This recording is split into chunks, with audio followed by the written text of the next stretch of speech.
Chapitre 7, Interaction et force. Grand 2, force parmi tant d'autres, le poids. Nous allons maintenant nous intéresser à l'origine du poids, c'est-à-dire l'interaction gravitationnelle. Énoncé de la loi. Deux corps, quels qu'ils soient dans l'univers, exercent l'un sur l'autre des forces attractives de même valeur. Soit un objet ponctuel A de masse MA et un objet ponctuel B de masse MB, espacés d'une distance D. La force gravitationnelle exercée par A sur B et celle exercée par B sur A ont les caractéristiques suivantes. Point d'application. Pour la force exercée par A sur B, c'est B. Pour la force exercée par B sur A, c'est A. La direction, c'est la droite AB. Le sens, les deux forces étant attractives, alors la force exercée par A sur B est dirigée de B vers A. Et la force exercée par B sur A est dirigée de A vers B. La valeur.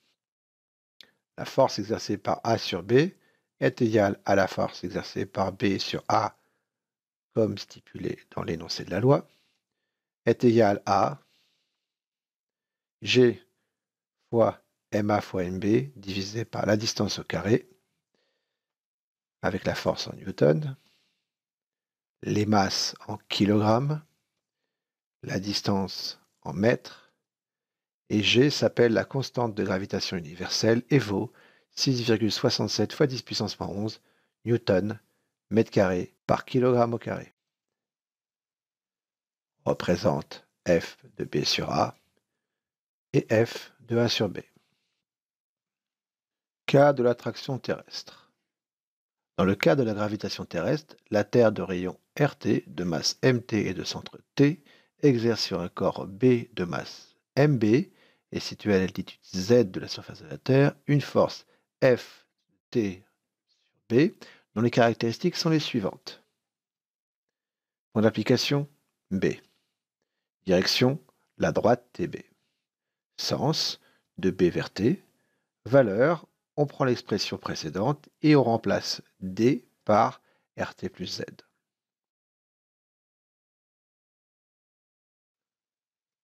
Cette interaction gravitationnelle est entre autres exercée par la Terre sur la Lune.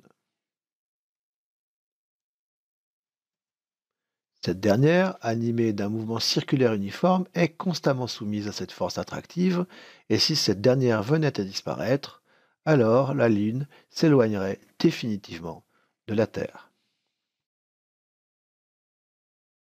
Soit deux ballons, très proches l'un de l'autre, situés à la même altitude Z de la surface de la Terre.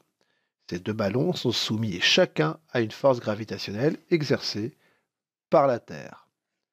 Regardons la situation de plus près. Il semblerait alors que la force exercée par la Terre sur le ballon de droite et celle exercée par la Terre sur le ballon de gauche aient la même direction, la verticale du lieu. Exprimons la valeur de la force d'interaction gravitationnelle exercée par la Terre sur le ballon à l'altitude Z.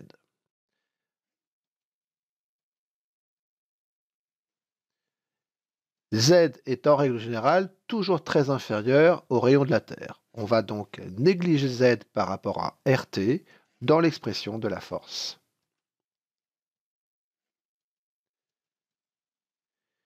Si on calcule le terme G fois MT sur RT carré, on trouve 9,81. Tiens. On a donc la force gravitationnelle exercée par la Terre sur le ballon qui est égale à son poids. Le poids P d'un objet sur une planète correspond à la force d'interaction gravitationnelle exercée par la planète lorsque l'objet est proche de la surface de cette planète. On peut aussi dire que la force exercée par la Terre sur le ballon et celle exercée par la Terre sur la Lune sont de même nature. On peut alors aisément calculer l'intensité de la pesanteur sur la Lune. et même sur Mars.